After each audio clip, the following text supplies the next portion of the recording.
Very good morning all. As you know that we are taking our chapter what, where, how and when. What when we had studied about what happened in the past.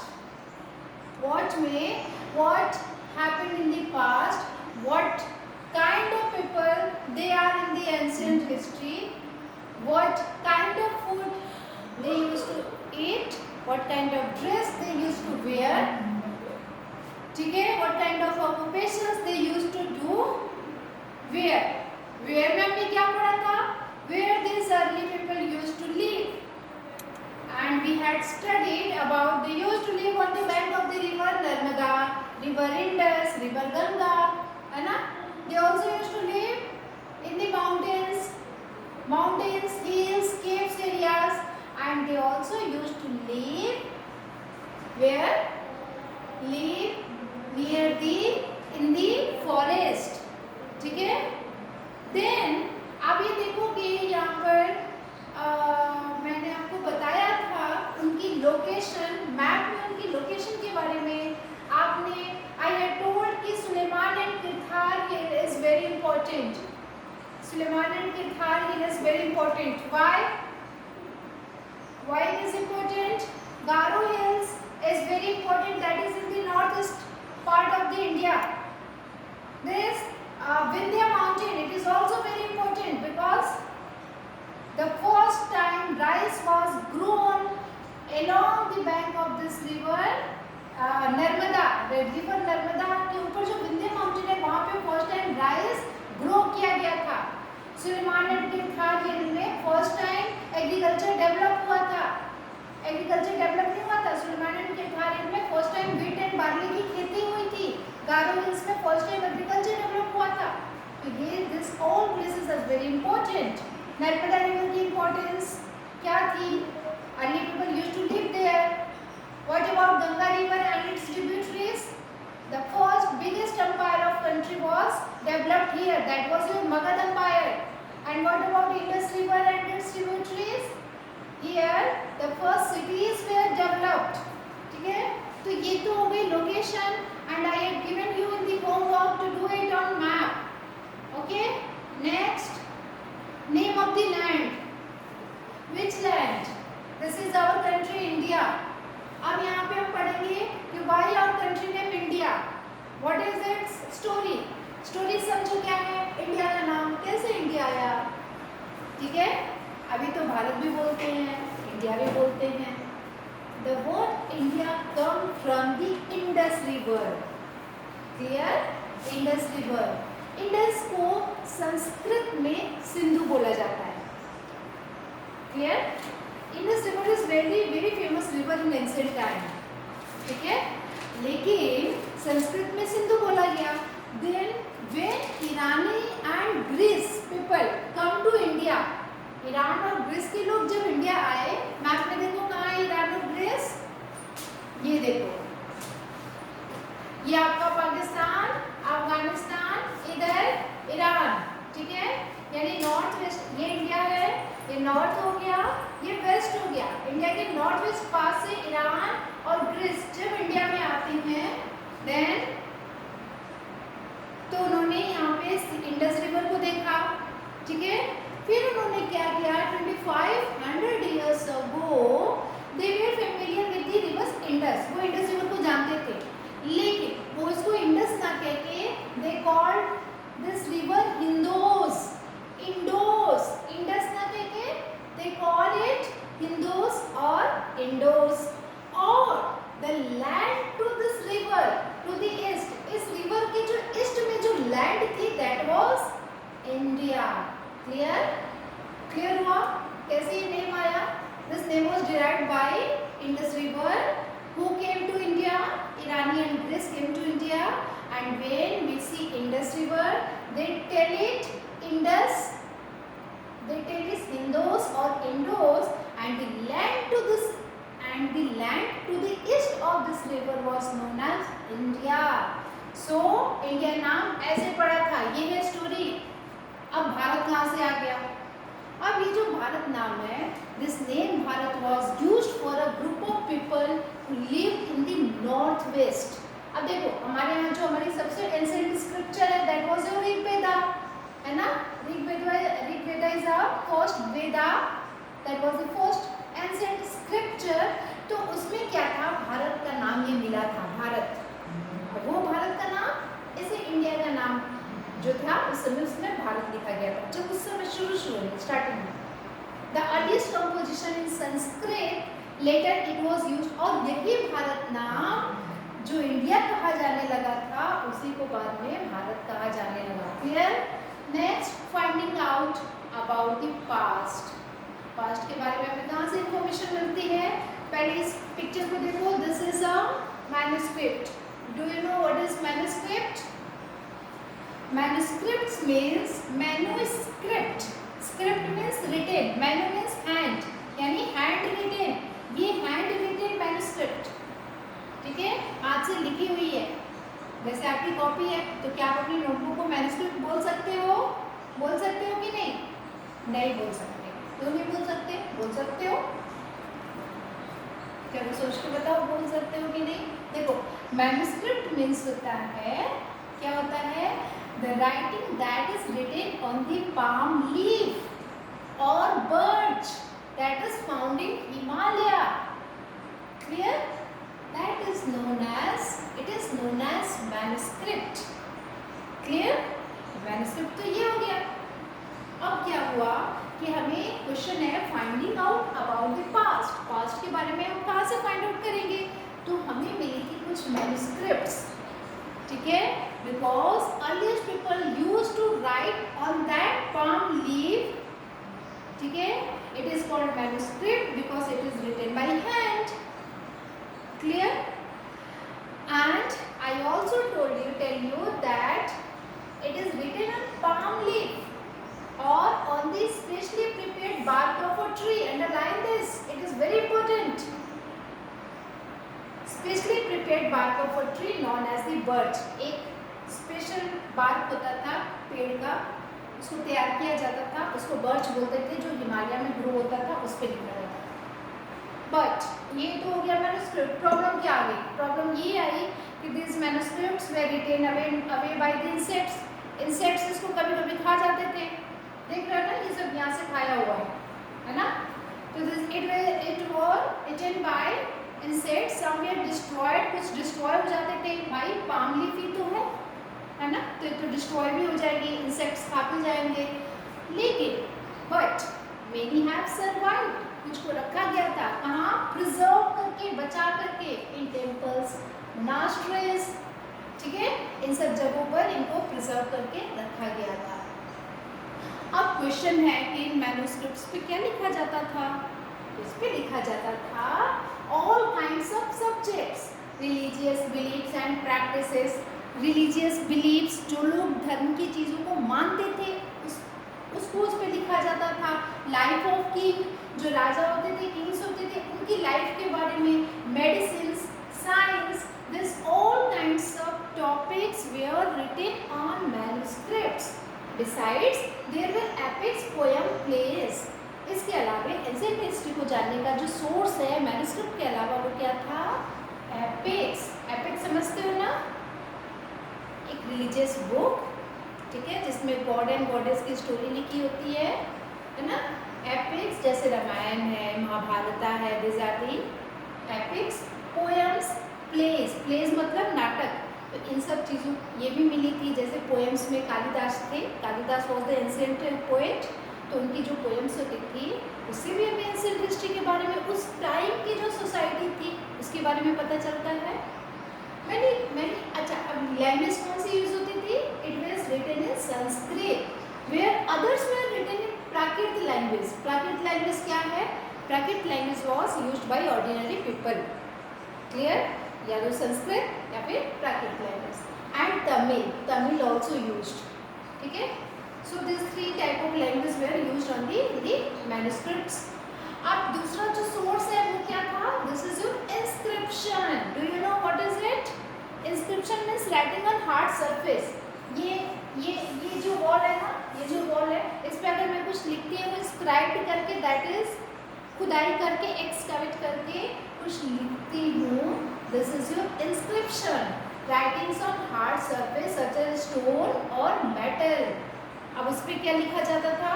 उस पर लिखा जाता था kings got their orders inscribed. उस पर kings के order लिखे जाते थे। आपने you have studied about, no you will study about Mauryan empire, that was Ashoka, Mauryan empire Ashoka. Ashoka के जितने भी मैसेजेस थे वो सब इंस्क्रिप्शंस पे लिखे जाते थे। उसने कई शहरों में बहुत सारे इंस्क्रिप्शंस लगवा रखे थे। जो भी लोग वहाँ से पास करते थे, है ना, वो उसको पढ़ते थे और उनको पता चल जाता था कि अशोका एम्पायर क्या मैसेज देना चाहता है। Clear? Okay, so there are other kinds of inscription also where men and women recorded what they did. अच्छा, एक तो इंस्क्रिप्शन वो हुआ जिस पे रूलर्स अपने मैसेजेस को डिलीवर करता था। कुछ दूसरे काइंड्स ऑफ भी इंस्क्रिप्शंस होते थे जिस पे ऑर्डिनरी पीपल के मैसेजेस हुआ करते थे।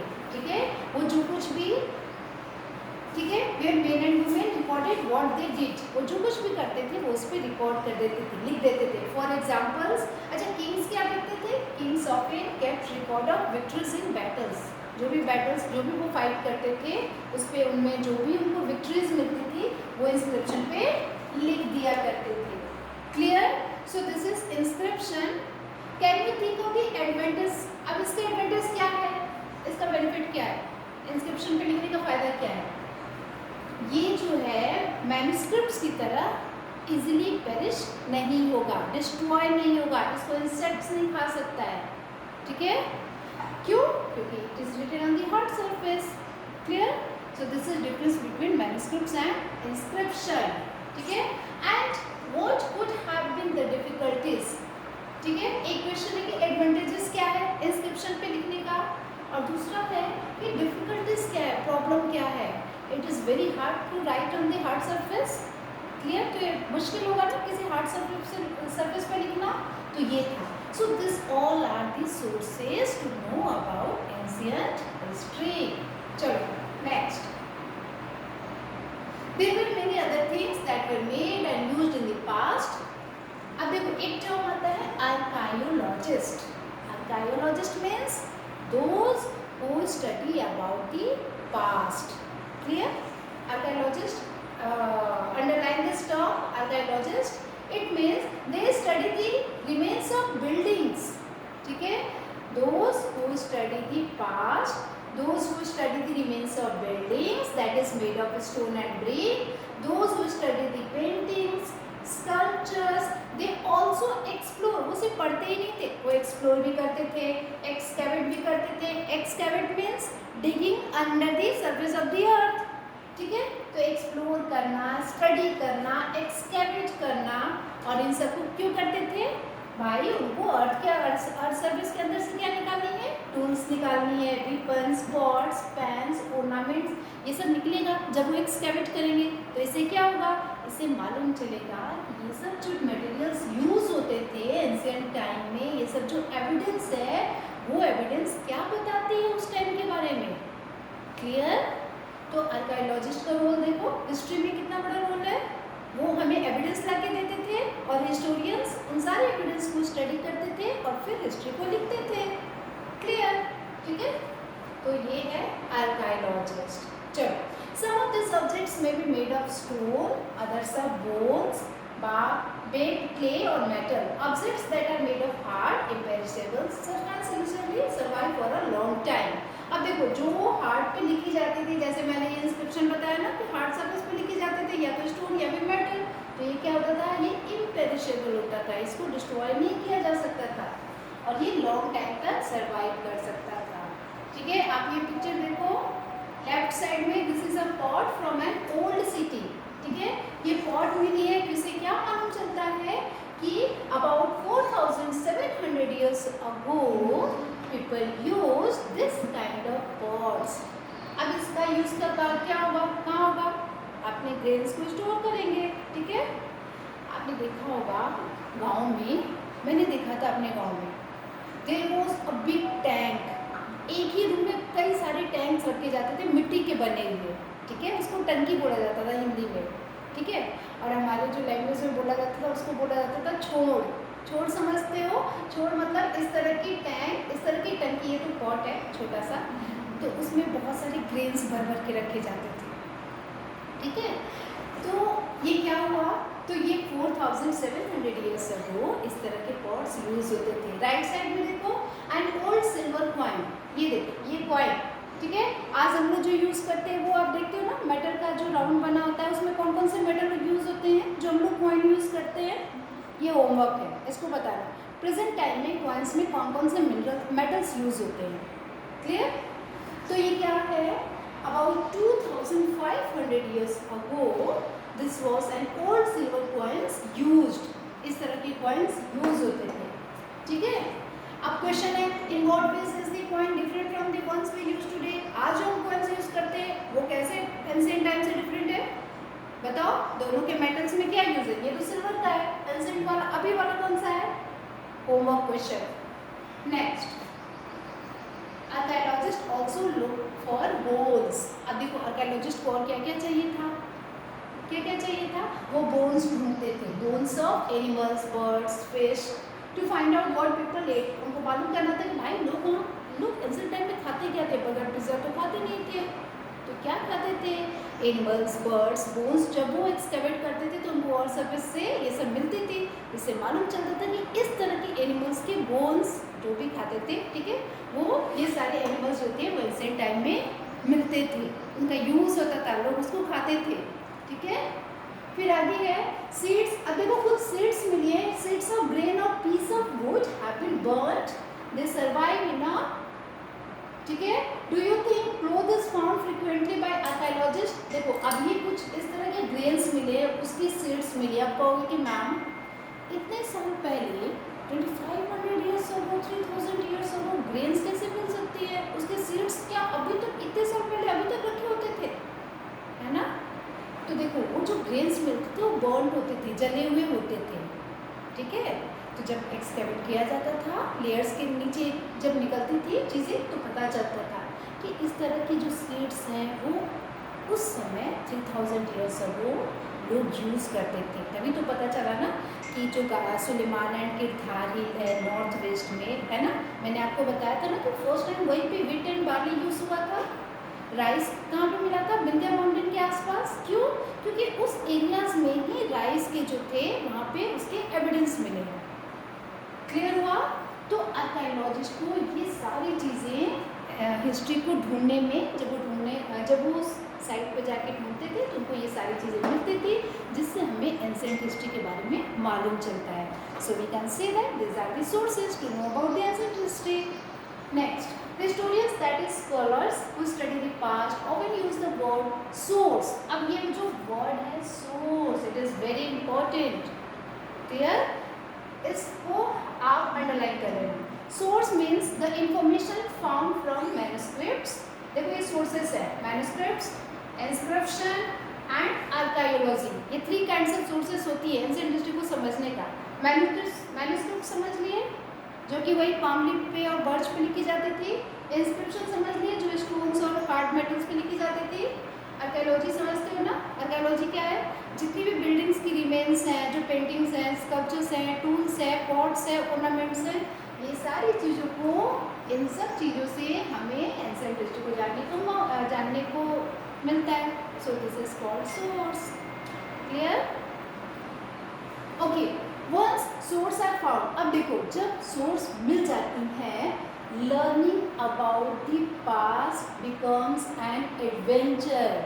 अब क्या होता है, सारा सामान आर्कियोलॉजिस्ट ने ढूंढ के लाके दे दिया, अब एक एडवेंचरस काम शुरू होता है। क्या शुरू होता है, as we reconstruct it bit by bit, so historians and archaeologist are like detectives.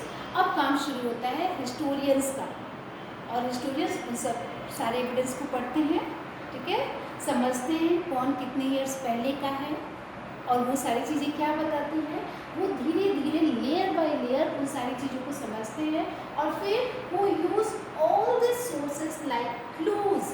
अब यही आर्कियोलॉजिस्ट और हिस्टोरियंस को डिटेक्टिव कहा जाता है। क्यों, क्योंकि ये सारे एविडेंस उनके लिए क्लूज हैं। किस चीज़ का क्लूज, हिस्ट्री को समझने का, ठीक है, हिस्ट्री यानी कि हमारे पास्ट को समझने का।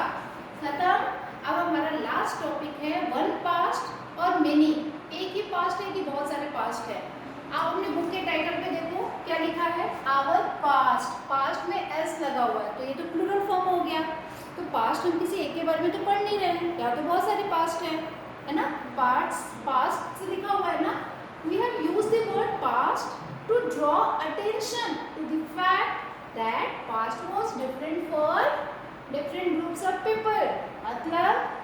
मतलब क्या हुआ, जो एंशिएंट पास्ट है, स्टोरी है, वो अलग अलग लोगों के लिए अलग अलग है। Different groups of people, different for different groups of people. For example, the lives of herders और फार्मर्स में different from those of the Kings and queen's. Clear?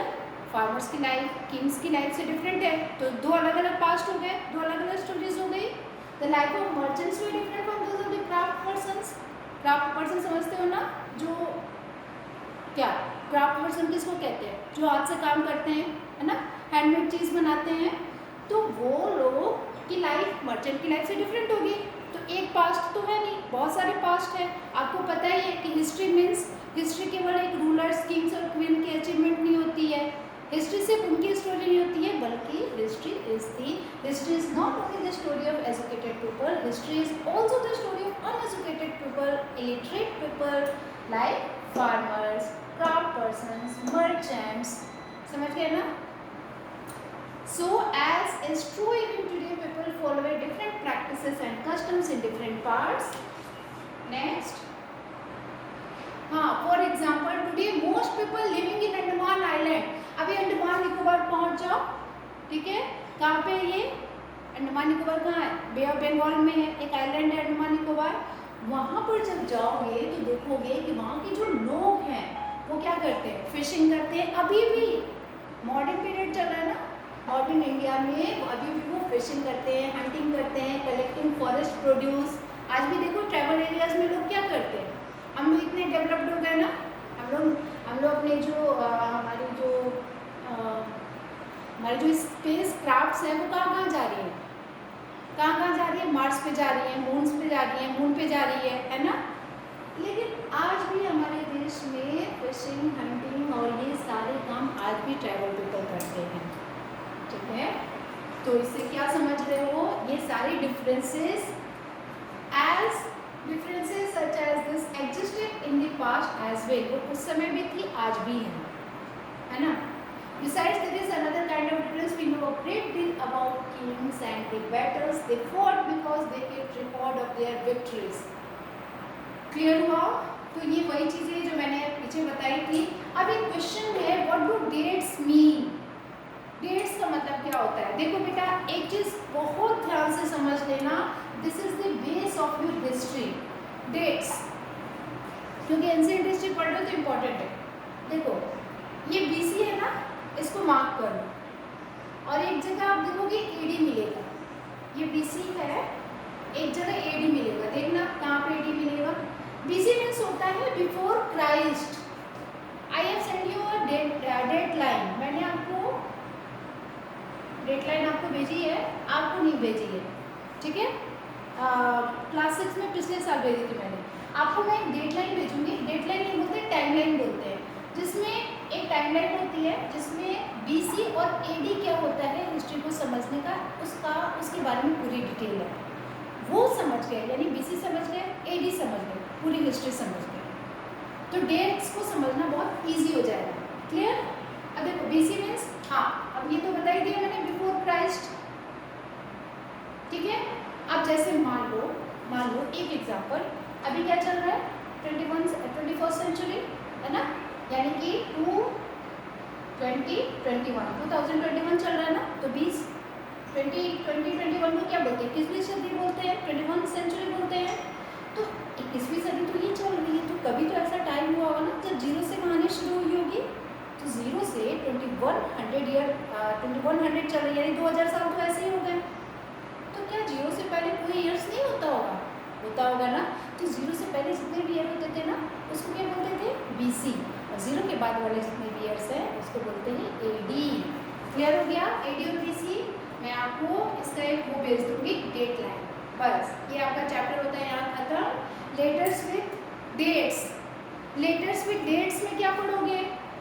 अब देखो ये डेट्स के साथ लेटर लेटर्स है बेटा, लेटर्स यही BC है, मैं आपको कह रही हूँ, इट इज़ वेरी इंपॉर्टेंट, आप इसको मार्क कर लेना, ठीक है। डेट्स मतलब देखो AD है, AD को बोलते हैं एनो डोमिनी, AD इतना मत समझना, बस ये समझ लो 0 से पहले वाले जितने भी ईयर्स होंगे ना, ठीक है, वो सब AD के, 0 के बाद वाले जितने भी ईयर्स होंगे वो सब AD कहलाएंगे, and before 0 you will call it BC।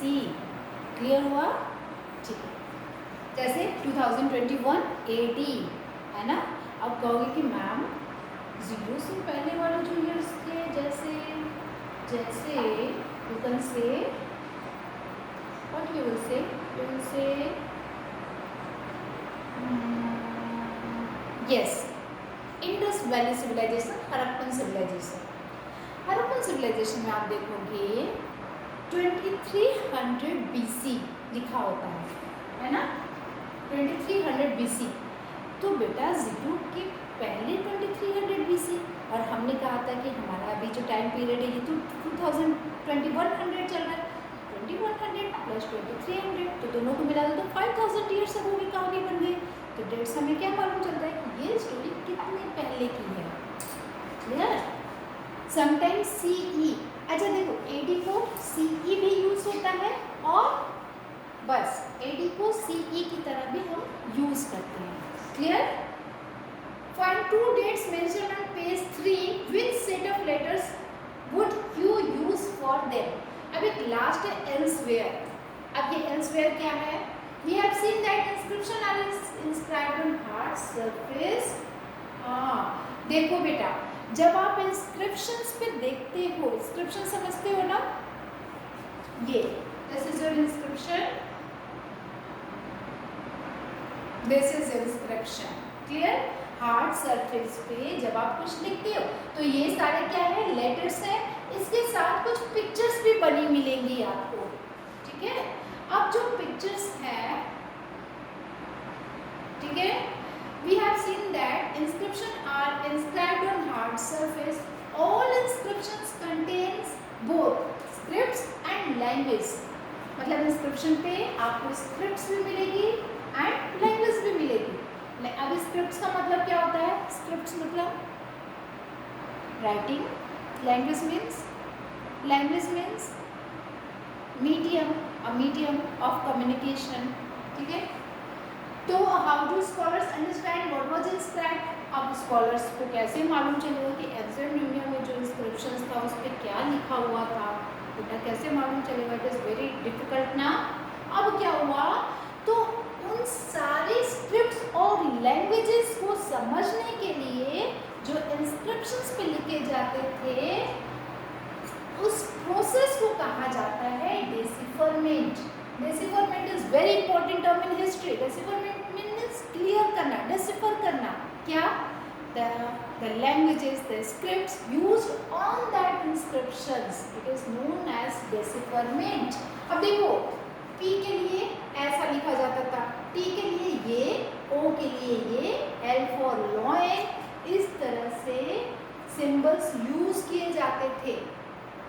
इसको डेसिफर किया गया है। ये प्रेजेंट टाइम में जो हम लेटर्स पढ़ते हैं उसको इस तरह के सिंबल्स को यहाँ से क्लियर किया गया है। Clear? Now you have to do this work in your homework. इसके बारे में आप अच्छे से पढ़ लेना ये क्या है। क्लियर? चलो, सो this is all about the class. Now your time start.